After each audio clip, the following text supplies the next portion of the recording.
Baik, cek, cek. Suara saya sudah terdengar? Sudah, Pak. Oh iya, baik. Bisa dimulai aja ya, Dok ya?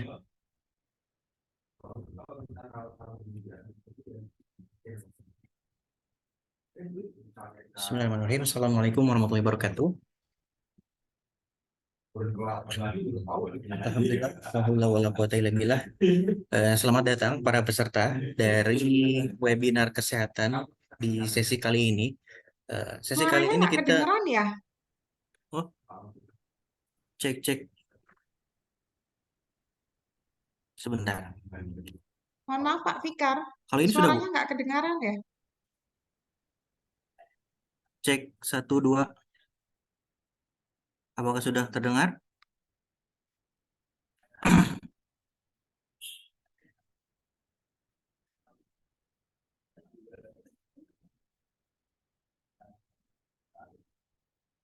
Oh ya baik. Ya, saya ulangi ya. Bismillah, Assalamualaikum warahmatullahi wabarakatuh. Alhamdulillah, la haula wala quwata illa billah.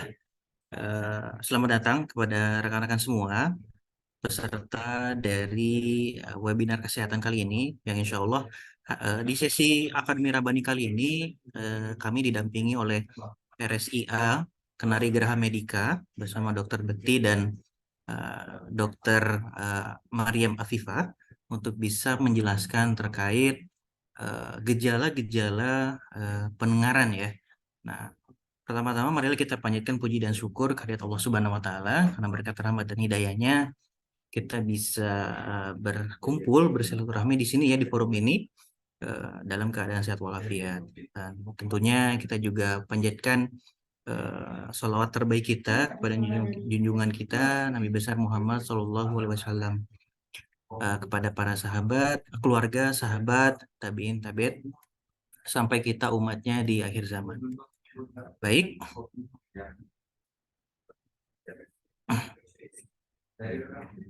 ya, eh sudah hadir ya di sini dengan bersama kita Dokter Bekti dan juga Dokter Mariam Afifah yang insya Allah akan membersamai kita 1 jam ke depan untuk bisa menjelaskan terkait gejala-gejala dari eh, apa pendengaran ya.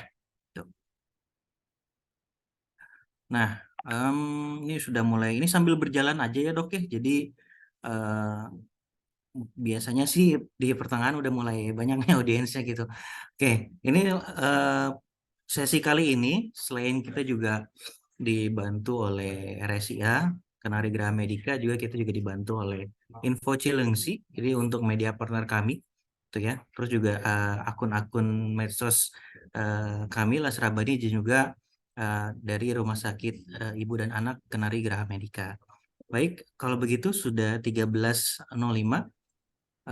Saya langsung serahkan kepada moderator kita untuk sesi Akademi Rabbani kali ini, Dr. Mariam Afifah. Dipersilahkan, Dok. Ya, baik. Terima kasih Pak Fikar.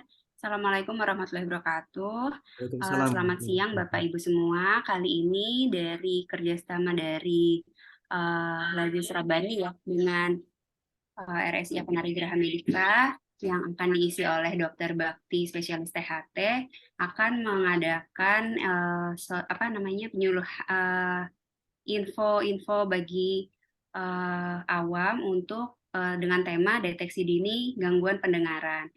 Dokter Bekti ini adalah dokter spesialis THT yang bekerja di Rumah Sakit RSIA Kenari Geraha Medica dan juga RSUD Cilengsi dok ya. Jadi dalam kali ini kami akan membahas tentang gangguan deteksi dini pada pendengaran. Untuk slide-nya saya yang share screen dok, atau dari Boleh, dokter? Saya boleh share screen silakan. ya dok ya? Ya, Ya boleh. sebentar ya dok. Ya.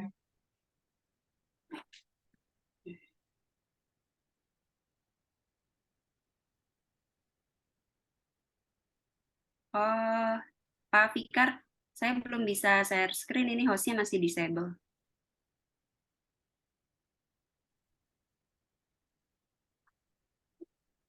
Pak Fikar, Iya dok, oh ya, bentar. ya, Ya. ya sebentar ya. Udah jadi co-host. Oke, izin share screen ya, Dr. Bekti. Silahkan Dr. Bekti, waktu Boleh. dan layar saya persilahkan. Ya, Bismillahirrahmanirrahim. Assalamualaikum warahmatullahi wabarakatuh. Waalaikumsalam warahmatullahi wabarakatuh. Assalamualaikum. Ya, selamat siang hadirin yang saya hormati.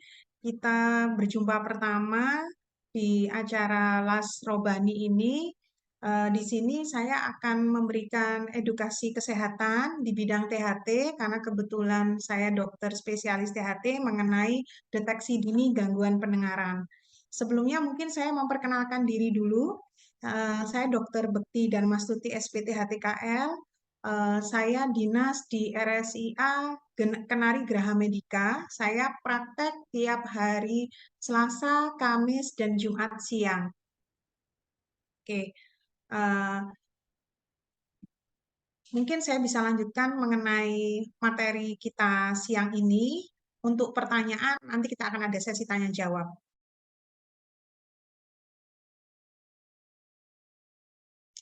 Fakta gangguan pendengaran.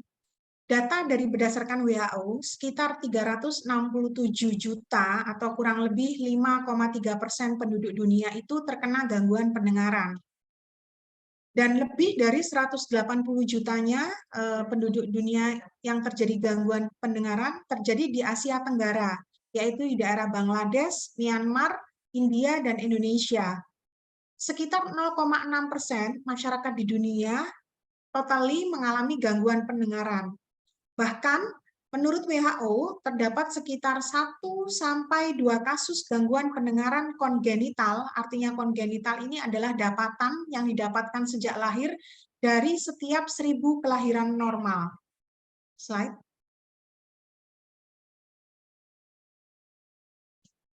Fakta gangguan pendengaran di Indonesia sendiri, prevalensi atau terjadinya ketulian sekitar 4,6%. Kemudian untuk penyakit telinga sendiri 18,5%, gangguan pendengaran 16,8%, bahkan ketulian berat mencapai 0,4%. Nah, populasi tertinggi pada kelompok usia sekolah, populasi tertinggi terjadi gangguan pendengaran yaitu pada kelompok usia sekolah sekitar pada usia 7 sampai dengan 18 tahun. Nah, perkiraan bayi baru lahir yang mengalami ketulian itu sekitar 0,1 sampai 0,2%, yaitu setara dengan 5.200 bayi tuli. Ini data berdasarkan WHO. Sehingga dari ketulian pada bayi baru lahir itu akan menyebabkan resiko gangguan komunikasi, keterbelakangan, dan efeknya pada saat dia usia remaja, dia akan tidak mandiri sehingga kehidupannya juga tidak sejahtera. Slide. Konsekuensi dari gangguan pendengaran pada anak, dia akan terjadi kehilangan kemampuan berbahasa dan berkomunikasi secara utuh. Anak akan mengalami gangguan dalam perkembangan psikologi karena ketidakmampuannya dia berkomunikasi secara emosional dengan lingkungannya. Jadi dia tidak mampu berinteraksi dengan baik. Sedangkan konsekuensi pada dewasa, ketulian ini sangat mempengaruhi quality of life. Sehingga seseorang akan sulit untuk bekerja, berkomunikasi, dan bersosialisasi yang pada akhirnya akan menimbulkan masalah sosial. Slide.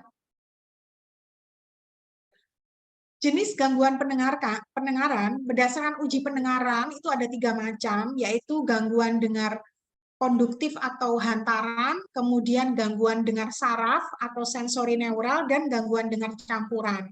Gangguan dengar konduktif atau hantaran itu adalah gangguan hantaran gelombang suara ke telinga dalam akibat adanya gangguan pada telinga luar atau telinga tengah. Sedangkan gangguan dengar saraf itu terjadinya adalah gangguannya pada telinga bagian dalam atau pada saraf pendengaran. Sedangkan gangguan dengar campuran itu kombinasi keduanya, baik gangguan dengar hantaran maupun gangguan dengar saraf. Slide. Nah, untuk pemeriksaan pendengaran, kita menggunakan audiometer. Ini screening untuk dimulai dari usia remaja atau dewasa.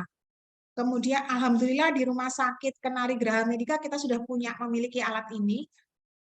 Mungkin saya akan bahas satu persatu. Yang pertama yaitu gangguan dengar konduktif atau gangguan dengar hantaran, yaitu gangguan hantaran gelombang suara ke telinga dalam akibat adanya gangguan pada telinga luar atau telinga tengah. Penyebabnya ada beberapa macam, misalnya kongenital atau bawaan dari lahir. Ada beberapa kasus penyakit yang menyebabkan gangguan dengar bawaan bayi baru lahir, misalnya aplasia organ telinga luar atau Treacher-Collins syndrome. Kemudian stenosis atau penyempitan saluran telinga luar, atau penonjolan tulang pada saluran telinga luar. Kemudian kotoran telinga atau serumen, ini bisa menyebabkan gangguan dengar hantaran. Kemudian ada infeksi telinga di daerah luar. Kemudian adanya kelainan gendang telinga, serta adanya gangguan telinga tengah, misalnya otitis media akut, ini radang saluran telinga tengah yang terjadinya akut, kemudian radang telinga tengah kronik atau radang telinga tengah efusi. Ini yang biasanya sering terjadi pada anak-anak usia kurang dari 9 tahun yang lagi batuk pilek, kadang telinganya terasa nyeri atau terasa tertutup. Efeknya akan menyebabkan gangguan dengar konduktif atau hantaran. Slide. Nah, infeksi telinga tengah atau yang kita secara awam kita kenal dengan congean, ini biasanya terjadi pada anak-anak usia kurang dari 9 tahun karena terkait dengan kondisi saluran tuba Eustachius di dalam telinganya dia yang masih pendek dan sempit. Biasanya gejala awalnya seringkali dia batuk pilek, kemudian rasa telinganya tersumbat, ada nyeri telinga, demam atau meriang, bahkan yang pada tahap akhir kadang-kala sudah datang ke dokter THT dengan keluhan keluarnya cairan atau nanah atau bercampur dengan darah dari telinga. Ini kondisi gendang telinganya tampak di sini. Biasanya kalau yang sudah lubang begini, ini yang akhirnya disertai dengan keluarnya cairan atau nanah atau bercampur darah. Yang kadang orang awam mengistilahkan congean. Ya, slide. Nah, kemudian yang menyebabkan gangguan dengar hantaran ada lagi yaitu kotoran telinga yang sering umum. Nah, 30-50% ini siswa SD, sekolah dasar ini seringkali mengalami gangguan. Nah, ini ya, bentuk telinga ini seperti ini ya. Yang dibilang telinga luar ini dari daun telinga, saluran telinga, sampai dengan batasnya gendang telinga. Nah, kemudian ini kotoran telinga ini. Nah, bentuk-bentuk dari kotoran telinga juga bermacam-macam. Ada yang jenisnya lunak, kering, ada yang jenisnya yang padat kayak gini, nutup. Kalau sudah menutup seperti ini nih, dia menutupi gendang, pasti terjadi penurunan pendengaran. Slide. Nah, ini contoh benda asing di telinga luar yang menyebabkan gangguan pendengaran hantaran juga ya. Ada kemasukan serangga, nih. Kemudian ini ada ketinggalan cotton bud, bahkan ketinggalan manik-manik ada. Ini beberapa kasus yang saya temui di bidang THT. Yuk, slide. Kemudian ada infeksi jamur di telinga. Ini juga bisa menyebabkan gangguan dengar. Dia dengan keluhan biasanya gatal pada telinga, rasa panas pada telinga, hingga kadang pasien mengeluh nyeri kepala, kemudian sumbat telinga, atau telinga kadang terasa basah. Slide. Nah, karakteristiknya biasanya pasien datang ke THT, ke dokter THT dengan keluhan riwayat penyakit telinga luar. Jadi ada keluhan keluar cairan dari telinga, kemudian rasa penuh di telinga, dan ada proses infeksi. Kemudian ada keluhan juga telinga terasa mendengung, pendengar lebih jelas pada tempat yang ramai. Kemudian pada saat mengunyah, menelan, itu pendengaran jadi lebih terganggu. Slide. Kemudian gangguan dengar yang berikutnya yang kita bahas yaitu gangguan dengar sensori neural atau gangguan dengar saraf.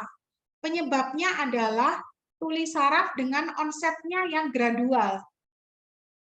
Yang pertama kali presbikusis, istilah medisnya presbikusis, biasanya ini mengenai pada orang usia lanjut. Karena ini penyakit degeneratif ya, penurunan fungsi pendengaran pada orang usia lanjut. Kemudian occupational hearing loss, yaitu gangguan dengar pada pekerja. Biasanya pengaruh akibat bising, terpapar bising dalam jangka waktu lama pada pekerja, biasanya dia akan menyebabkan gangguan dengar saraf. Kemudian tuli sensori neural pada penderita otosklerosis, kemudian pada beberapa penderita penyakit lain seperti penyakit Paget, Van der Hoef syndrome, efek amplifikasi dari alat bantuan mendengar. Nah, kalau ada lagi dibedakan dengan tuli saraf dengan onsetnya yang mendadak. Yang kalau gradual kan dia timbulnya berlahan, tapi kalau mendadak ini biasanya penyebab infeksi. Contohnya meningitis, kemudian akibat penggunaan obat-obatan ototoksik, beberapa penyakit seperti multiple sclerosis, sifilis, penyakit autoimun. Slide. Nah, beberapa penyebab ketulian saraf yang onsetnya mendadak itu ada beberapa infeksi virus seperti gondongan, trauma kepala, penyakit Meniere, infeksi virus, penyakit pembuluh darah, pasca pembedahan telinga, dan penyakit sifilis. Sedangkan penyebab tuli saraf yang bawaan atau bayi baru lahir itu adanya biasanya kadang ada keturunan. Kemudian inkompatibilitas resus, virus, bahkan kadang-kala penyebabnya tidak diketahui. Slide. Nah, hal yang perlu kita lakukan adalah screening dini pendengaran pada bayi baru lahir. Sebetulnya oleh WHO sudah sekian lama sudah ditetapkan dari WHO itu diharuskan pada bayi baru lahir itu dilakukan screening pendengaran. Nah, screening bayi baru lahir normal itu juga harus dilakukan, begitu pula dengan screening bayi baru lahir dengan 12 faktor resiko. Misalnya faktor resiko tuli saraf permanen, kemudian kelainan struktur telinga dan kepala, kemudian adanya infeksi dalam kandungan, sindrom yang berkaitan dengan gangguan dengar, misalnya sindrom Down, Waardenburg, kemudian bayi berat lahir rendah dengan BBLR kurang dari 1.500 gram, kemudian nilai APGAR rendah, kondisi penyakit yang membutuhkan perawatan di NICU lebih 48 jam, bayi sesak dengan distres pernafasan, bayi baru lahir yang mendapatkan ventilasi mekanik selama 5 hari, kemudian bayi yang mendapatkan transfusi darah, kemudian bayi yang terinfeksi meningitis, atau bayi yang menyebabkan obat-obatan ototoksik. Nah, ini perlu dilakukan screening pendengaran. Screening pendengaran itu menggunakan alat khusus. Kebetulan kita di RSIA Kenari Graha Medica memang belum punya. Dengan diharapkan screening bayi baru lahir, memudahkan untuk mendeteksi gangguan dengar sedini mungkin, yang efeknya apabila terjadi gangguan dengar pada bayi baru lahir, kita sebagai dokter maupun orang tua juga bisa melakukan rehabilitasi sedini mungkin pula, sehingga diharapkan bayi dengan ketulian itu mampu mendapatkan terapi sedini mungkin, sehingga tidak terlambat. Slide. Nah, ini ketulian akibat bising, contohnya. Misalnya populasi resiko tinggi yaitu pada balita yang kita ajak di tempat hiburan di mall dengan ambang dengarnya terlalu tinggi ya, 96 sampai 110, makanya memang kita harusnya tidak boleh mengajak bayi baru lahir ya jalan-jalan ke mall. Kemudian pada remaja, apabila dia terpapar musik dalam jangka waktu lama, misalnya penggunaan iPod atau MP3, meskipun dia frekuensi rendah, lama-kelamaan akan bisa menyebabkan juga gangguan dengar. Kemudian siswa SMK, misalnya dia mendapatkan paparan bising mesin-mesin pelatihan tidak tanpa menggunakan alat pelindung diri. Kemudian pekerja pabrik atau industri, pemusik, pengunjung keramaian, diskotik, karaoke, kemudian pada ABRI atau polisi yang tidak menggunakan alat pelindung diri pada saat latihan menembak. Kemudian pegawai diskotik, arena ketangkasan anak. Nah, hal ini semua bisa menyebabkan tuli permanen, sehingga kualitasnya menurun, sehingga estetiknya sumber daya manusia juga akan sulit bekerja. Slide. Nah, pada tuli saraf biasanya ada kadangkala diikuti dengan riwayat vertigo. Vertigo itu nyeri pusing berputar yang berulang. Kemudian adanya rasa penuh di telinga, kemudian bunyi mendengung seperti ombak. Apabila ada penyakit Meniere, dia biasanya ketuliannya salah satu sisi aja. Kemampuan berbicaranya berkurang, terutama suara yang keras dan penurunan hantaran. Slide. Nah, ini gangguan dengar campuran atau mixed hearing loss. Apabila pada penderita ditemukan gangguan dengar hantaran maupun saraf, dikatakan bahwa penderita tersebut mengalami tuli campuran. Penurunan pendengaran biasanya diawali dengan tuli hantaran seperti otosklerosis, lalu diikuti dengan penurunan komponen sarafnya. Bisa juga awalnya gangguan dengar berupa tuli saraf seperti presbikusis, lalu terjadi kelainan hantaran akibat dari infeksi telinga tengah. Slide. Dah. Slide. Sekian penjelasan dari saya sekilas mengenai gangguan pendengaran. Untuk selanjutnya nanti mungkin kita bisa lebih berdiskusi saja. Saya kembalikan ke Dr. Maria.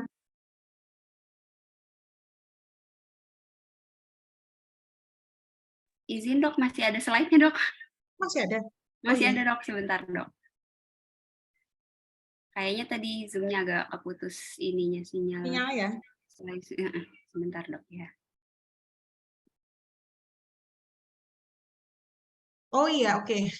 Tinggal sedikit sih. Ya, oke. Tinggal ini presbikusis. Ini yang umum terjadi.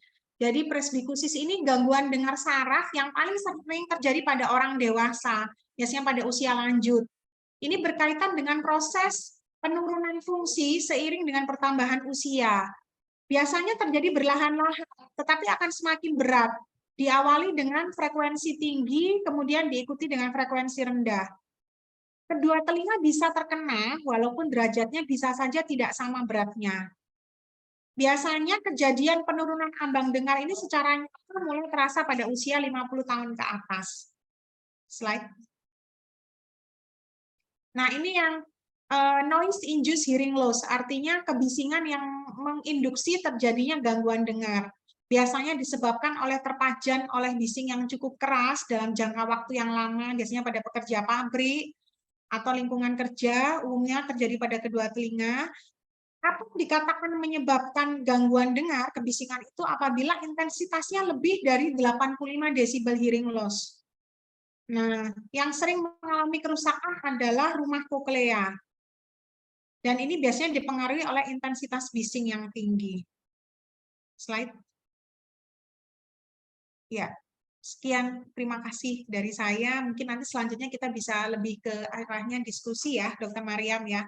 Iya, siap dok. Ini kayaknya sudah ramai juga dok yang mau bertanya ya. Oke. Kita langsung buka sesi diskusi ya dok ya. Boleh silakan Dr. Mariam. Ya, saya dari pertanyaan pertama dari Bapak Firstiawan, apakah dalam medis istilah batuk 40 hari?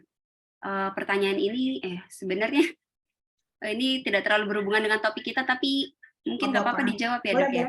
Boleh, Pertanyaan ini, iya jadi apakah yang dimaksud dari batuk 40 hari itu, dan pertanyaan ini karena di zaman orang tua dulu kadang ada batuk yang sampai lama sembuhnya, nggak sampai 40 hari itu nggak sembuh-sembuh. Nah, kira-kira apa istilahnya istilah medisnya dari batuk 40 hari itu sendiri, dok? Mungkin batuk 40 hari yang dimaksudkan di sini TBC mungkin ya, Dokter Mariam ya. Sembuh-sembuh kalau udah sampai 1 bulan. Apalagi kalau misalnya 2 minggu, sudah dapat pengobatan nggak sembuh-sembuh, itu kan memang biasanya kita ada SOP-nya ya, kapan kita mulai melakukan pemeriksaan ronsen, pemeriksaan dahak. Ini kalau sudah 40 hari ini mungkin yang dalam medis istilahnya TBC, kita udah curiganya ke arah TB paru ini. Iya, mungkin ya, Dok, ya. Ya, Karena kalau infeksi nggak akan mungkin lama ya, Dok ya. Maksudnya Iya. infeksi yang cuman saluran nafas atas ya, kayak Iya. yang influenza begitu sih biasanya nggak seperti ini gitu ya. Kalau udah 40 hari arahnya ke TBC. Kita sudah memikirkan ke TBC. Batu alergi pun juga nggak akan seperti ini. Justru kalau alergi itu kadangkala dia bisa hilang timbul, artinya bisa muncul sendiri, kemudian bisa aja hilang sendiri. Terkait kalau imunitasnya dia baik, sama dia tidak terpapar lagi dengan penyebab alergennya. Ya. Ya. Baik, untuk pertanyaan selanjutnya ini ada yang raise hand, Dok. Mungkin mau bertanya langsung, kita persilahkan ya, Dok ya. Boleh, silakan. Ya, dari Ibu Asma Muzain, mungkin boleh untuk dibuka mute-nya, bertanya langsung kepada Dr. Bekti. Silahkan. Assalamualaikum warahmatullahi wabarakatuh. Waalaikumsalam warahmatullahi wabarakatuh. Dr. Bekti, juga Dr. Maria atas kesempatannya. Senang sekali mendengar pemaparannya karena berkaitan langsung dengan kondisi Ananda, anak saya yang pertama.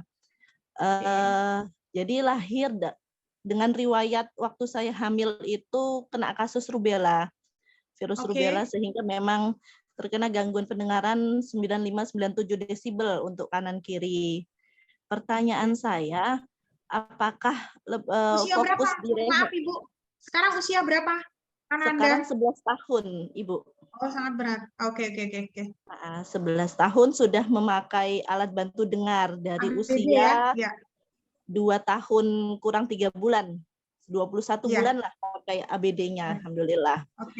Pertanyaannya, apakah desibel ini bisa diturunkan, maksudnya lebih membaik lagi dengan berbagai macam pengobatan? Karena kan tentu orang-orang yang mungkin ingin memberikan masukan, coba pengobatan ini gitu. Apakah bisa turun desibelnya atau kami lebih baik fokus ke rehabilitasi kepada penggunaan alat bantu dengar atau mungkin nanti ada implan gitu serta latihan-latihan bicara gitu. Demikian dokter. Terima kasih. Iya, terima kasih Bu Asma sharingnya. Wah, ini kasusnya menarik ini ya, Bu Asma ya, putranya. Pertama kali terdeteksi usia berapa Bu Asma? Waktu itu 20 bulan. 20 bulan, belum 2 tahun. Iya, 20 bulan terlambat bicara ya, berarti Ibu ya? Iya, 20 bulan dibawa terlambat ke dokter, bicara, lalu kami bawa ke THT Proklamasi ke dokter Zulfikar ya, kalau tidak salah itu. Iya, dengan diantar oleh Bu Amah. Mulai dari situ baru penanganan karena qadarullah yang memang kita telat mengetahuinya gitu. Ya, nah ini kasus yang sebenarnya banyak seperti Bu Asma yang sering terabaikan oleh ini ya, awam ya. Makanya yang saya kebetulan saya memang divisi THT itu dibagi ada kurang lebih 11 divisi dan memang divisi untuk pendengaran ini neurootologi dan itu memang bidang saya. Jadi begini, makanya yang sekarang sudah harusnya Indonesia ini sudah digaung-gaungkan wajibnya deteksi dini pendengaran pada bayi baru lahir. Cuman karena memang terkendala alat, Bu Asma, tidak semua rumah sakit memiliki alat ini. Jadi efeknya ya seperti ini, tidak bisa merata dan tidak bisa terdeteksi sedini mungkin. Alangkah coba kalau kita bayangkan ya, seandainya alat ini bisa dimiliki oleh banyak rumah sakit dan tersebar di seluruh Indonesia, otomatis semakin banyak yang terdeteksi bayi baru lahir itu apabila terjadi gangguan dengar, dan efeknya juga bisa dilakukan habilitasi sedini mungkin juga, sehingga efeknya juga pada anak akan semakin baik. Oke, kembali ke pembahasan Ibu Asma. Ini yang paling sering terjadi Ibu Asma, banyak pasien atau orang tua datang ke kami, ke dokter THT, keluhannya biasanya dengan terlambat bicara. Ada yang pada anak 2 tahun, biasanya kan mulai kerasa ya itu ya Bu ya, usia 20 bulan dia nggak berespon tuh anak ini. Bahkan cuman babbling aja kan, baba nggak bisa memanggil ibu, ayah, apa itu nggak bisa ngomong, cuman babbling aja yang keluar. Nah itu mulai orang tua mulai aware biasanya. Nah bahkan kadang ada yang udah usia sekolah baru dibawa ke dokter THT, itu lebih telat lagi. Tapi sebenarnya yang dilakukan Bu Asma terbilang masih lumayan itu Bu. Kalau usia kurang 2 tahun masih terbilang bagus ini. Ininya ibu masih aware-nya sangat tinggi ini. Nah, kemudian dengan lahir dengan riwayat rubella, ini termasuk dalam virus TORCH ya Ibu ya. Satu komponen dari TORCH. Jadi toxo, rubella, sitomegalovirus, herpes termasuk di sini rubella, salah satu bagian dari virus TORCH. Ini kebetulan salah satu penelitian saya pada bayi baru lahir yang terinfeksi virus TORCH ini memang sangat beresiko terjadi gangguan dengar. Pada pemeriksaannya, berarti sudah di BERA ya Ibu ya, sudah dilakukan pemeriksaan BERA ya Ibu ya ini ya. BERA, ASSR sudah ya. Alhamdulillah memang BERA, sekarang ASSR diproses ya. rehabilitasi. Betul. Ini berarti kalau 95 sampai 97 desibel hearing loss ini berarti gangguan dengar saraf sudah derajat sangat berat. Iya, nah, masuknya yang sudah sangat berat. Betul, dan yang dilakukan sudah betul menggunakan alat bantu dengar. Sebenarnya yang utama kalau dengan begini ya, jelas sudah SNHL-nya, gangguan dengar sarafnya sudah derajat sangat berat, yang terapinya ada implan koklea. Mungkin Ibu pasti sudah dijelaskan dengan dokter THT di proklamasi, tapi memang qadarullah terkait biaya Ibu, yang mahal alatnya. Kalau operasi implannya itu sih alhamdulillah di cover sebenarnya sama BPJS Bu, di rumah sakit tipe A tapi dilakukan. Karena itu memang dengan kompetensi khusus dan alatnya memang khusus. Cuma memang yang mahal terus terang alat implan kokleanya itu mahal. Satu alat implan harganya ratusan juta. Sekitar 200 sampai 300. Kalau ya, jenis operasi alhamdulillah informasinya sudah sampai. Sudah sampai ya Bu Asma ya. Iya. Nah, kalau operasinya sih insya Allah di cover semua sama BPJS di tipe A misalnya Ibu di RSCM kayak gitu itu di cover. Cuman kendalanya tadi tuh harga implannya itu sebenarnya yang terbaik itu Ibu. Sebenarnya itu terbaik semua untuk saya jelaskan sekalian untuk hadirin di sini semua. Kalau implan koklea itu seperti menggantikan rumah siput yang di dalam telinga kita. Jadi insya Allah akan normal itu. Kalau dengan implan koklea, tapi tidak usah untuk patah arang apabila implan koklea tidak bisa dikerjakan atau tidak bisa dilakukan. Memang yang kedua adalah dengan alat bantu dengar, betul Ibu. Alat bantu dengar ini fungsinya hanya membantu saja, tapi tidak seperti hasilnya juga tidak seperti implan koklea. Nah, kalau untuk penurunan, saya rasa tidak akan bisa terjadi penurunan Ibu, ambang dengar ini. Jadi lebih baik yang Ibu fokuskan sekarang adalah sudah betul terapi wicara aja. Bagaimana putra Ibu bisa mampu nantinya bersosialisasi dengan lingkungan sekitarnya, dia bisa mandiri nanti, harapannya itu. Quality of life-nya dia baik, dia akan seperti masyarakat pada umumnya. Dan selalu disupport untuk tidak patah semangat atau minder, tidak percaya diri meskipun dia dengan alat bantu dengar. Saya yakin ini pasti hasilnya bagus deh Ibu ya, komunikasinya pasti bagus karena sudah mulai usia 2 tahun ini adik menggunakan ABD, betul Pak Ibu? Oh ini nih, oh Putri, Masya Allah. Assalamualaikum. Waalaikumsalam. Oh, nah Masya Allah. Jadi namanya Afra. Oh, Nafa namanya. Afra. Nah, ya. Ini kemudian fokus di terapi bicaranya. Jadi dia spellingnya dia supaya ini lebih bagus. Insya Allah dia akan bisa mandiri, bisa bersosialisasi dengan lingkungan sekitarnya. Semangat ya, Afra ya, belajarnya ya, sukses ya. Baik, terima kasih Ibu ya, Asma. Boleh. Nah, kita lanjutkan ke Dr. Maria, mungkin ada pertanyaan lain lagi. Iya, saya lanjut ke pertanyaan berikutnya ya Dok ya. Terima kasih Ibu Asma atas pertanyaannya. Pertanyaan berikutnya kita ada yang mau ini lagi dok, raise hand lagi, Bapak Ius ya? Iya. Boleh. Bapak Ius ya Tes, mau izin. bertanya langsung. Silahkan Bapak Ius. Iya, baik. Terima kasih. Dokter, saya ini umur 54 tahun. Ya. Jadi sekarang gangguan telinga itu telinga berdenging ya. Terus agak sulit kalau pembicaraan verbal, face to face, kemudian di ruangan yang ini, itu normal ya. Tapi kalau udah di ruangan yang bergaung, kemudian tidak bisa membedakan B, D, G. Awalnya mungkin dulu saya pernah kerja ya di industri kimia di mana ada reaktor dengan kebisingan di atas 75 desibel gitu.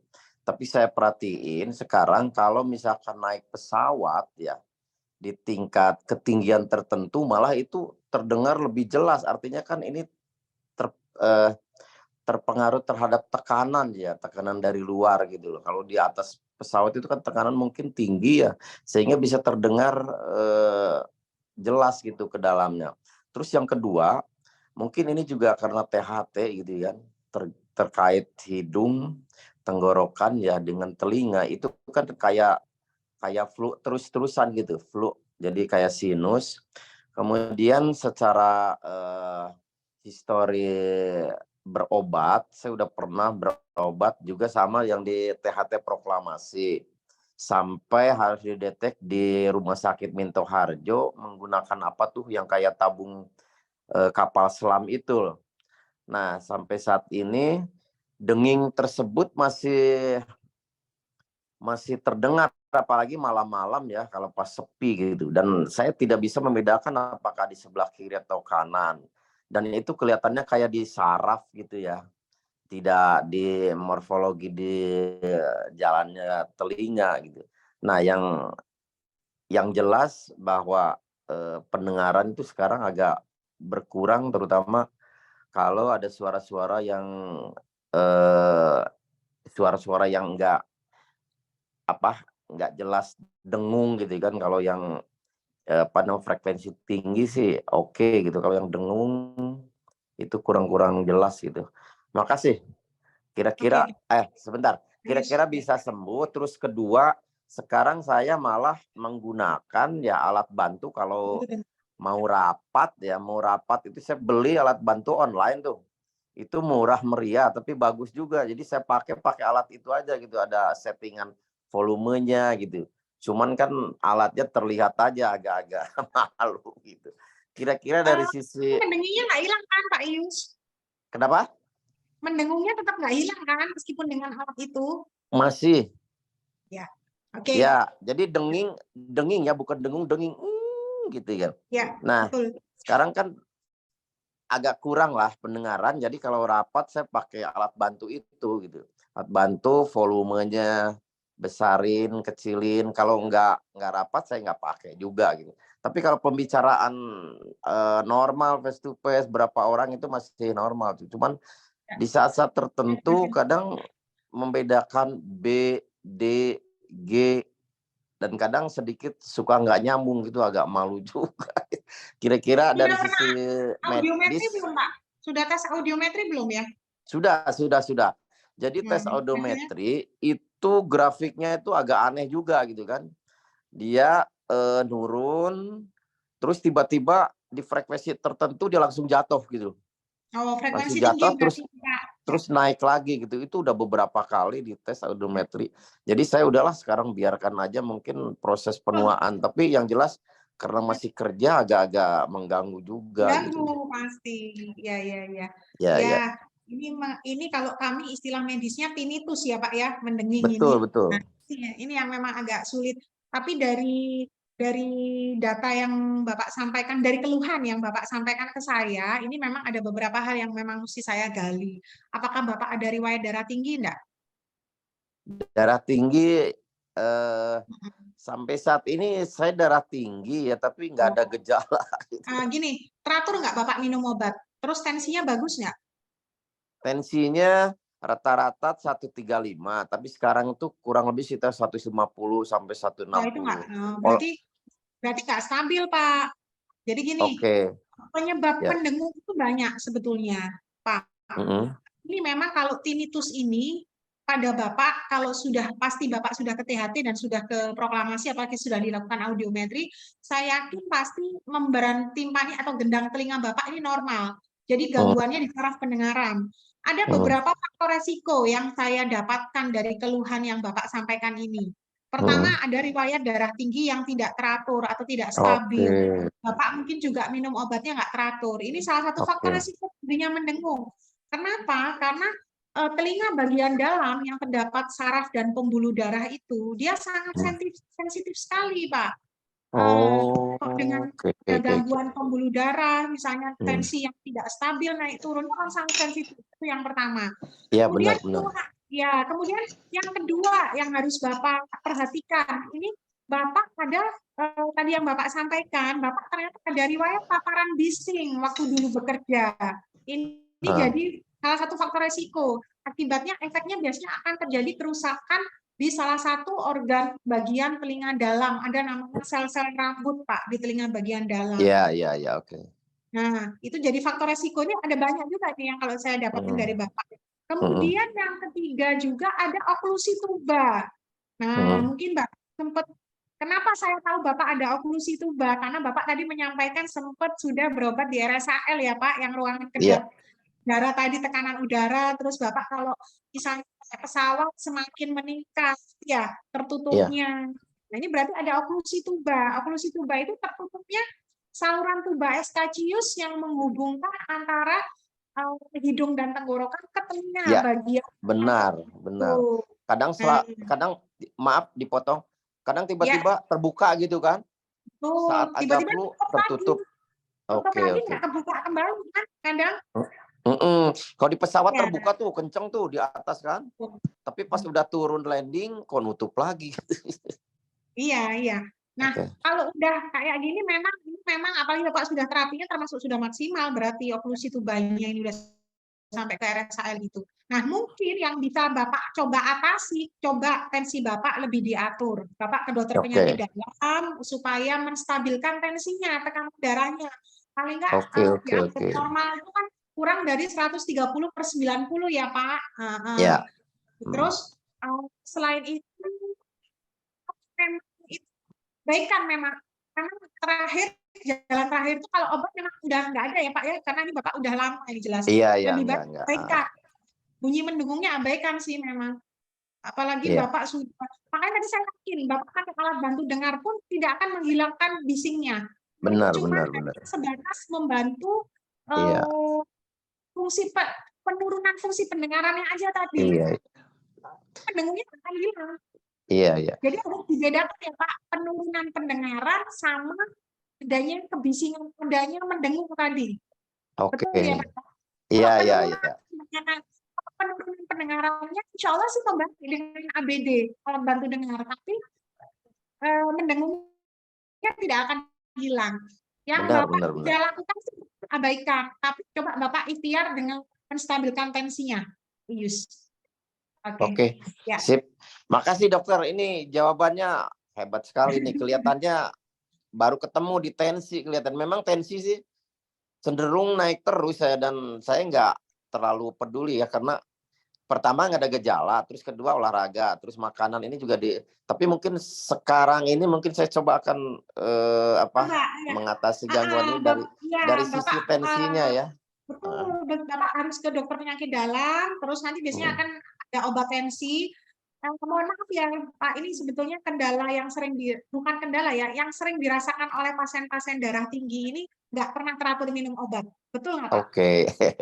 Benar. Karena pasien darah tinggi ini seringkali beranggapan dianggap jadi ketergantungan obat dong. Iya. Itu Pak, iya. Jadi penderita darah tinggi itu sebenarnya pembuluh darah itu kalau kita di manusia itu kan ibarat kata kayak ini ya Pak, selang ya Pak, selang panjang ya. Nah, biasanya kalau pada penderita darah tinggi ini sudah ada gangguan di selang airnya. Ada semacam di situ. Nah, kalau dibantu dengan obat, efeknya dia akan tegang, kontraksi terus. Nah, itu menyebabkan tensinya tinggi. Meskipun Bapak merasa nggak ada keluhan, dok, saya nggak ada pusing, nggak ada nyeri di bahu, nyeri kepala, nggak ada. Tapi bahayanya kalau Bapak dibiarkan terus-menerus dengan tensi yang tinggi terus tanpa terkendali, efeknya bisa ke misalnya stroke, ke jantung, lebih enggak ini lagi. Jadi lebih baik kita preventif sedini mungkin daripada kita terapi. Oke, Pak Yus. Ya, satu lagi dikit ya. Pak. Ya. Dikit lagi. Kalau saya minum obat, apakah tidak ada efek samping ke ginjal gitu kalau minum obat ini? Oh, enggak, Pak. Insya Allah obat yang beredar itu pasti kan sudah ada ini, Pak, penelitian secara ilmiah. Siap, terima kasih. Ya, banyak minum. Semuanya sih, nggak usah berapa aja yang sakit ya. Intinya kita ini harus banyak minum, minimal sehari 2-3 liter. Ya, terima kasih, dokter. Terima kasih. Ya, Waalaikumsalam. Waalaikumsalam warahmatullahi wabarakatuh. Makasih Bu Maria. Iya, terima kasih Bapak Yus pertanyaannya. Ini diskusinya jadi menarik sekali ya dok ya. Terus saya lihat ini banyak sekali yang raise hand. Cuman dari pertanyaan kolom chat juga banyak sekali. Jadi kita bagi dulu ya dok. Tadi kan sudah ada 2 penanya langsung. Ini kita baca dulu lagi dari 2 pertanyaan dari kolom chat ya dok supaya adil. Boleh, silakan Dokter Mariam. Iya. Ini kebetulan Ibu Rahma Mardiah bertanya juga ya. Ini saya baca dulu ya dari Ibu Rahma Mardiah. Assalamualaikum, selamat siang dokter. Saya izin bertanya, 2 bulan yang lalu saya mengalami otitis media karena jamur, sekarang sudah membaik. Apa bisa benar-benar pulih gendang telinganya sampai sekarang, karena sampai sekarang masih berdenging. Apa yang bisa saya lakukan untuk mengurangi dengingnya dan bagaimana cara merawat telinga yang pernah mengalami hal tersebut? Yang pertanyaannya dok. Ya, terima kasih Dokter Mariam. Saya sangat senang sekali dibantu oleh Dokter Mariam. Pertanyaannya lebih dipilih ya dok, yang ke THT ya, yang lebih ke arah kasus telinga ya. Jadi gini, Bu Rahma, kondisi gendang telinga bagaimana ya waktu diperiksa oleh dokter THT sebelumnya? Apakah ada lubang atau masih utuh? Itu yang harus saya gali lebih dalam. Memang baiknya memang kontrol ke dokter THT lagi ya, atau ke saya ya, maksudnya kalau memang mau saya lihat, karena saya harus memastikan kondisi gendang telinganya bagaimana. Tapi kalau Bu Rahma tadi menyampaikan otitis media, berarti ada infeksi di telinga tengah juga. Kalau ada infeksi di telinga tengah, berarti gendang telinganya ada lubang di situ. Nah, berarti selain infeksi telinga tengah, ini disertai infeksi jamur. Nah, ini yang harus hati-hati. Kalau saya menekankan pada pasien jamur di telinga yang datang ke saya selalu menekankan berulang-ulang, jamur di telinga ini terus terang sukar sembuh, resiko berulang kalau sembuh. Nah, itu yang harus benar-benar dijaga. Jadi kalau sudah berobat karena jamur, itu memang harus dipastikan jamurnya betul-betul hilang. Makanya saya kalau mengedukasi artinya kontrol ya, kontrol kita harus kontrol. Dan ada beberapa pasien udah ngerasa enak seminggu nggak mau kontrol, padahal belum tentu hilang jamurnya, karena bisa melihat jamurnya ada atau dokter THT menggunakan alat khusus. Nah, ini sekalian saya mengedukasi ya ke awam ya, artinya kalau ketika dokter THT sudah bilang ini jamur, harus benar-benar dipastikan jamurnya itu hilang. Karena ini resiko jamur muncul, apalagi kalau dia lembab kan, basah ya, apalagi kalau pada pasien otitis media, dia akhirnya keluar cairan tuh dari telinganya, basah, lembab, efeknya sering berulang, rekuren dia. Saya yakin insya Allah bisa. Saya sering nemuin kasus-kasus jamur di telinga ini. Tapi yang utama adalah disiplin untuk harus ke THT ya, bahkan kadang berulang kali. Nah, saya selalu menekankan ke pasien, tiap pasien kondisinya berbeda-beda. Ada yang cukup 2 kali, 3 kali datang. Nggak sembuh-sembuh mesti kontrol. Padahal sudah saya kasih obat berbagai macam. Ya mungkin kondisi daerah khususan sendiri. Apalagi kalau misalnya ada faktor penyakit ya, misalnya pada penderita diabetes kayak gitu, itu juga kalau ada jamur di telinga juga susah sembuhnya. Ini mesti banyak hal yang saya gali banyak ke Bu Rahma ya. Kalau Bu Rahma mau berminat berobat, silakan ke RSIA Kenali Graha Medica. Iya, dokter izin menjawab, dok. Jadi memang udah kontrol juga dok ke THT dan udah dikasih obat jamur seminggu gitu kan. Jamurnya Seminggu obat tuh, apa sih ya Ibu ya? awalnya tuh obat ini Bu, salep. Oh, salep betul. Iya, salep. Terus kan seminggu kan kontrol lagi tuh dok. Pas kontrol lagi katanya jamurnya udah berkurang drastis, terus di stop tuh obat salepnya diganti sama obat tetes dok. Ya, betul. Obat Jadi tetes. Terus tapi terus kan udah kontrol lagi, katanya dihentiin dulu tuh obatnya, udah nggak ditetesin lagi. Sekarang cuman dikasih obat radang sama obat, kadang kan suka masih gatal tuh dok, dikasih obat alergi sama obat itu. Tapi udah berkurang nih, gatalnya udah jarang banget gatal, tapi ya gitu dok, masih suka berdenging gitu. Jangan-jangan Ibu gendang telinganya emang ada lubang. Gimana? Kemarin saya nggak bisa bicara lebih banyak ya Ibu, karena kan saya mohon maaf saya nggak periksa Ibu. Kalau mau sih Ibu, boleh ya ke sesi akan ya. Mungkin bisa saya periksa lebih lanjut ya. Nanti saya sih katanya gendangnya masih bengkak gitu aja sih dok. Nah, bukan bengkaknya, apakah ada lubang ya? Oke. Karena saya takut salah mendiagnosis, ini kan baru hanya sekedar anamnesis ya Ibu ya, belum ada fisik ya. Nah, tapi memang gitu Bu Rahma, memang harus bersabar kalau kasus jamur di telinga, betul itu. Resiko berulang tinggi, terus Ibu kalau mandi itu ya, jangan sampai kemasukan air ya. Iya Bu. Ntar habis mandi lepas napasnya. Iya, disuruh begitu memang. Oke ya, Bu Rahma. Iya memang. Iya, makasih Bu ya Rahma, boleh lanjut. dok. Jazakillah khair. Sama Ibu. Ya, terima kasih Ibu Rahma. Pertanyaannya, kita lanjut dari kolom komen untuk pertanyaan berikutnya ya dok ya, dari Ibu Dwi Ria. Bismillah. Apabila sang anak 6 tahun mengalami pendengaran seakan tersumbat, apa yang bisa dilakukan untuk mengetahui apakah sumbatan pendengaran anak tersebut umum atau berbahaya? Ada yang bilang jika didiamkan bisa pecah gendang telinganya, ada bilang juga tidak berbahaya, cukup dimasukin air aja ke telinga lalu dikeluarkan. Kira-kira bagaimana advice yang terbaik, dok? Mungkin terjadinya sering ya, dok, di anak-anak ya, dok? Iya, betul banget, Dokter Mariam. Jadi gini, kalau ada anak mengeluh keluhan tersumbat anak 6 tahun, yang harus kita pikirkan sebagai orang tua, anak itu kadang kan kalau usia segitu beda dengan usia anak remaja atau dewasa ya, Ibu, dalam berkomunikasi ya. Yang pasti biasanya anak itu kalau ngerasa telinga tertutup, pokoknya dia ngomong nggak enak, sakit aja, padahal nggak tahu sakitnya karena apa, tersumbatnya karena apa. Nah, itu yang harus kita pastikan. Penyebab ketidaknyamanan telinga di bagian anak itu penyebabnya macam-macam, Ibu. Bisa jadi ada kotoran telinga, bisa itu menyebabkan telinga terasa tertutup, telinga nggak nyaman. Selain kotoran telinga, bisa jadi infeksi di saluran telinga luar. Bisa juga infeksi di saluran telinga tengah.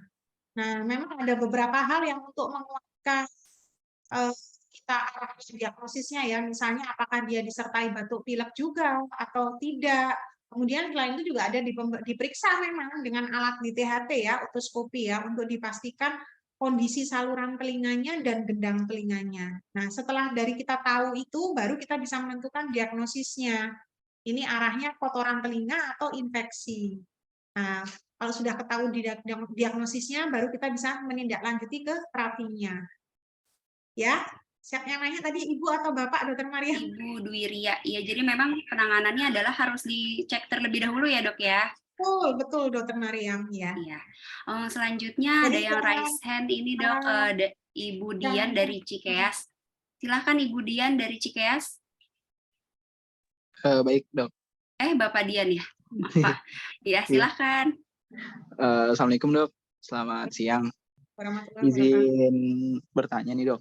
Kebetulan yang sakit itu anak saya umur 5 tahun dan dia wanita, dok. Kita pembersihan kuping untuk anak saya ini seminggu 2 kali. Paling lambat itu seminggu sekali lah, dok. Paling jarangnya seminggu sekali ya, dok. Nanti terus kenapa nih, dok? Setiap pembersihan kuping dari anak saya, kedua telinganya itu selalu kotoran itu berwarna pekat gitu dok.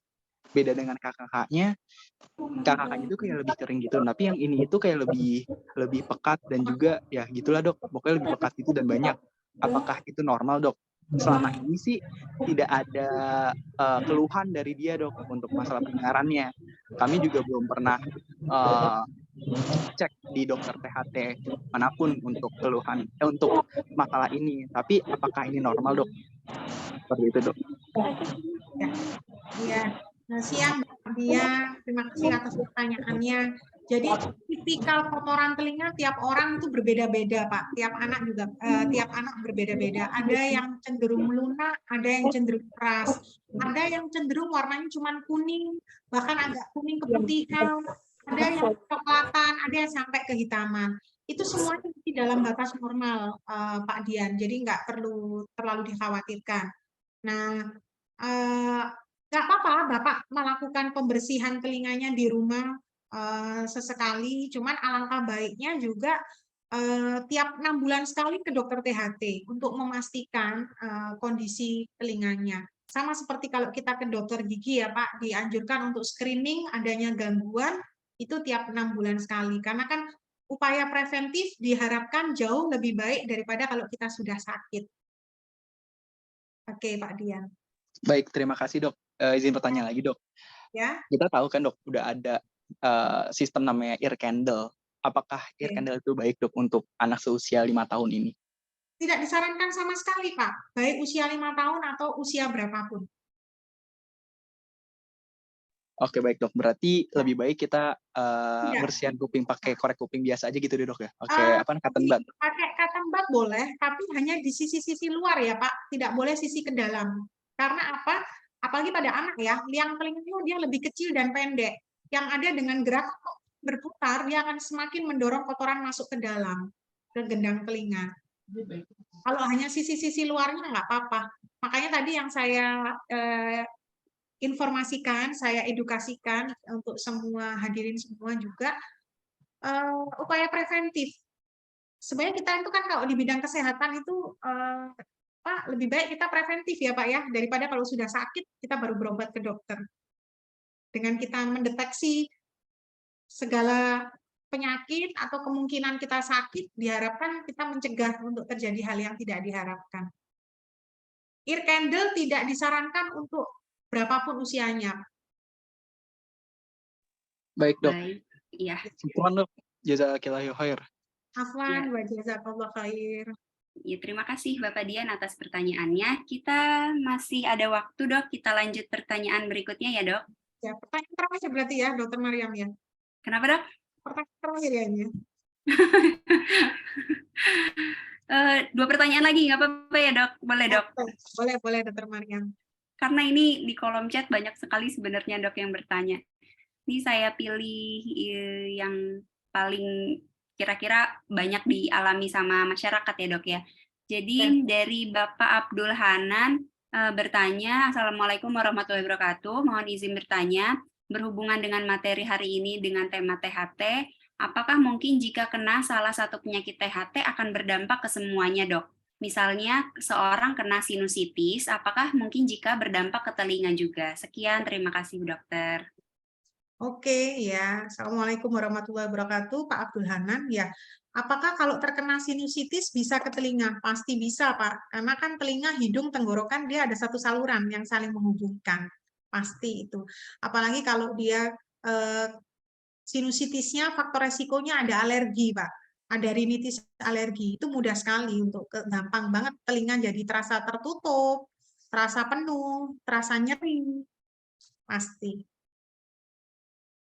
Karena telinga, hidung, tenggorokan itu satu kesatuan, united airway, satu kesatuan jalan nafas. Oke. Baik, iya. Pertanyaan berikutnya ya dok ya. Dari Bapak Rosento, pertanyaannya, saya berusia 56 tahun, selama ini pendengaran saya dengan jarak 5 meter kurang jelas. Apakah dipengaruhi oleh faktor usia? Terima kasih dok. Iya. Iya, Pak Rosento, selamat siang. Pada jarak 5 meter kurang jelas. Baiknya Bapak ke dokter THT untuk kita periksa lebih lanjut ya. Karena banyak pertanyaan yang mesti saya tanyakan ini. Bapak penurunan pendengarannya sudah terjadi berapa lama, hilang timbul, terus-menerus, apakah ada riwayat penyakit metabolik seperti darah tinggi, kencing manis. Kemudian yang kedua, saya juga harus memeriksa kondisi telinga Bapak, apakah ada sumbatan telinga seperti kotoran tadi, ataukah ada infeksi. Nah, kalau dari situ ternyata semuanya clear misalnya, nah, Bapak nggak ada keluhan yang lain-lain, murni keluhan saya cuma penurunan pendengaran, Dok. Tapi nggak ada nyeri telinga, nggak ada terasa tertutup, terus diperiksa, saya periksa juga nanti misalnya gendang telinganya utuh atau apa, baru kita mungkin ke pemeriksaan audiometri yang tadi menggunakan alat audiometer. Kebetulan di RSIA Kenari Grahamedika, alhamdulillah kita sudah punya alatnya Pak di situ. Nah di situ kita untuk bisa memastikan apakah ada terjadi penurunan fungsi pendengaran pada telinga Bapak. Itu tadi. Dan grade-nya, grading-nya pun kita juga bisa tahu. Apakah ini ada penurunan pendengaran jenisnya apa, kemudian apakah masih derajat ringan, sedang, berat, atau sangat berat. Setelah kita ketahuan diagnosisnya, baru kita bisa menentukan langkah terapinya. Oke Pak Rosento, saya tunggu ya Pak, di RSIA Kenari Grahamedika. Ya, Bapak Rosento silahkan untuk berobat ke sini dengan jadwal Dokter Bekti yang ada. Baik, pertanyaan terakhir ya dok. Ini dok dari Dr. Mulijani Aung.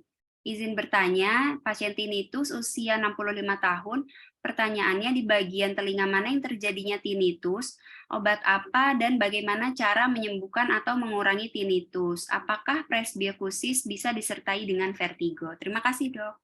Ya, selamat siang Dr. Jani. Ya, saya senang sekali dengan sejawat saya dengan banyak bertanya begini kita bisa sharing ilmu. Jadi tinnitus pada usia lanjut ya ini dok ya, usia 60 tahun.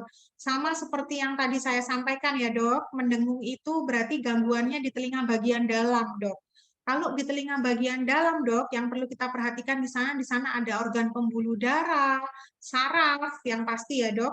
Jadi kita harus menambahkan anamnesis ke pasien kita apakah ada riwayat penyakit-penyakit metabolik yang menyertai seperti darah tinggi, kencing manis, kemudian dislipidemia atau penyakit-penyakit metabolik atau degeneratif yang lain. Itu yang harus kita tanyakan lagi lebih lanjut. Kemudian tinnitus, pertanyaan tadi yang kedua apa dokter? Mohon maaf lupa. Bisa sembuh atau tidak ya dengan obat-obatan ya? Apakah bisa obat apa dan bagaimana caranya menyembuhkan tinnitus atau mengurangi gejala tinnitus itu, dok? Betul. Nah, ini yang harus saya tanya, onsetnya mulai kapan ketika pasien datang dengan kita? Pasiennya datang baru atau sudah lama? Jujur kalau sudah lama ini agak sulit, Dokter Mariam. Kasus-kasus yang selama ini saya temuin tinnitus yang dengan kondisi dia sudah tidak ada ini ya, Dok, penyulit seperti tidak ada riwayat penyakit darah tinggi, kencing manis nggak ada, clear. Kemudian gendang telinganya juga clear, tapi dia datangnya udah lama nih, udah 6 bulan, udah tahunan baru datang ke THT. Nah ini terus terang saya agak ini ya, sulit ya.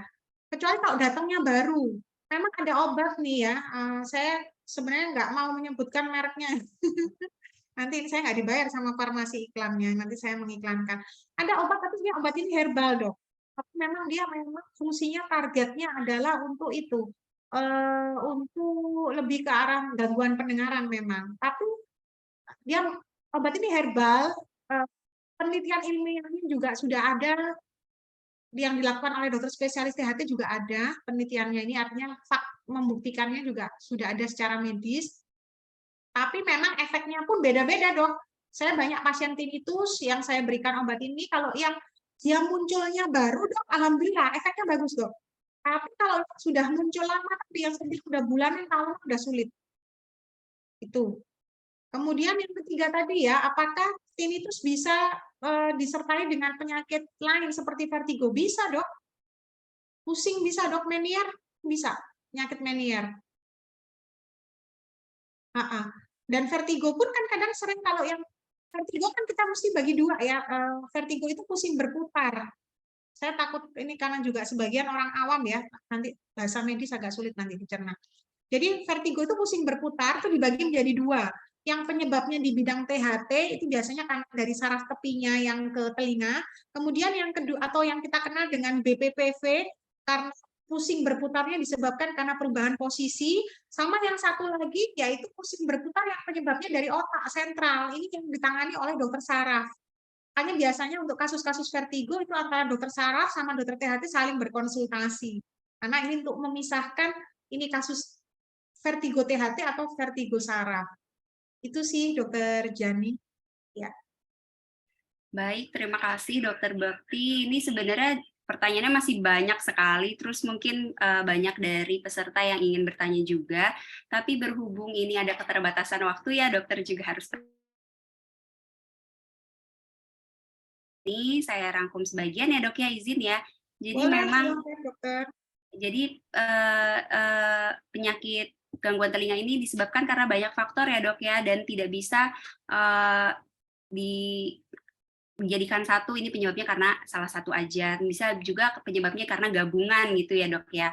Dan untuk menentukan gangguan pada telinga ini juga harus dilakukan pemeriksaan dari dokter THT-nya, tidak bisa melalui konsultasi saja, harus dilakukan pemeriksaan fisik, pemeriksaan audiometri, dan pemeriksaan endoskopi THT.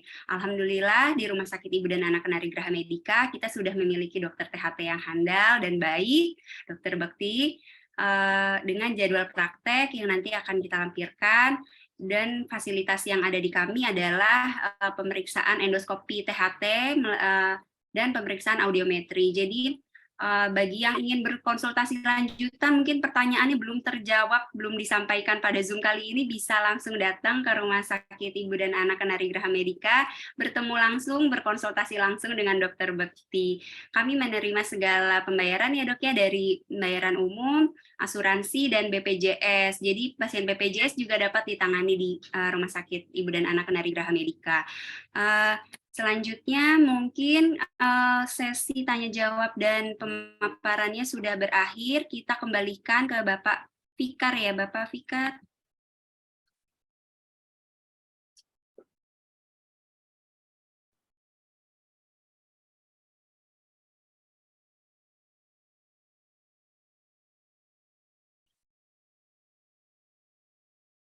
Iya, izin juga menyampaikan bagi yang ingin berkonsultasi dengan Dokter Bekti, jadwal prakteknya ada di hari Selasa jam 1 sampai jam 3, hari Kamis jam 1 sampai jam 3, dan hari Jumat dari jam 12 sampai jam 2 siang.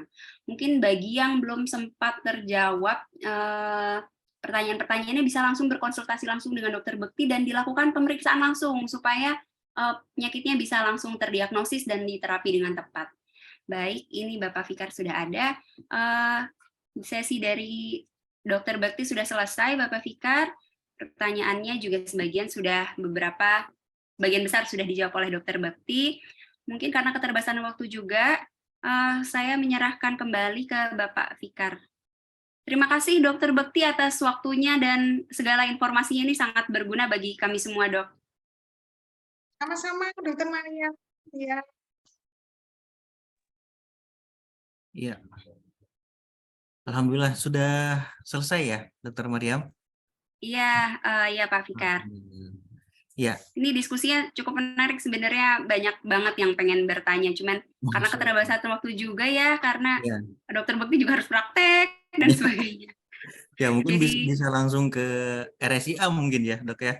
Iya, mungkin kalau yang belum terjawab bisa langsung ke RSIA ya. Baik.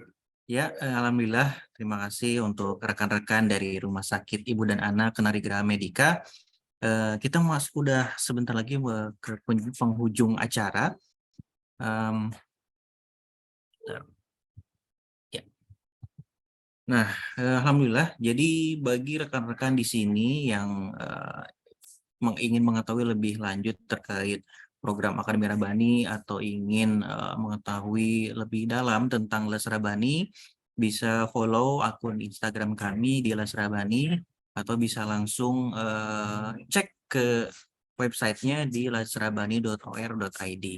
Baik, terima kasih untuk rekan-rekan semua, Dokter Bekti, Dokter Mariam, atas waktunya, dan juga untuk rekan-rekan semua yang sudah hadir di sini. Masya Allah, terima kasih sudah menyisihkan waktu untuk bisa kita bermajelis ilmu, kita belajar terkait apa sih gejala-gejala yang bisa timbul terkait pendengaran ya. nantikan Akademi Rabbani selanjutnya untuk kita belajar lagi ya, karena belajar itu tidak pernah usai ya. Baik. Terima kasih semuanya. Kami tutup kegiatan kali ini dengan bacaan kafaratul majelis. Subhanakallahumma wa bihamdika asyhadu an la ilaha illa anta astaghfiruka wa atubu ilaik. Assalamualaikum warahmatullahi wabarakatuh. Waalaikumsalam Waalaikumsalam warahmatullahi Terima kasih wabarakatuh. semuanya. Terima kasih. Terima kasih semuanya.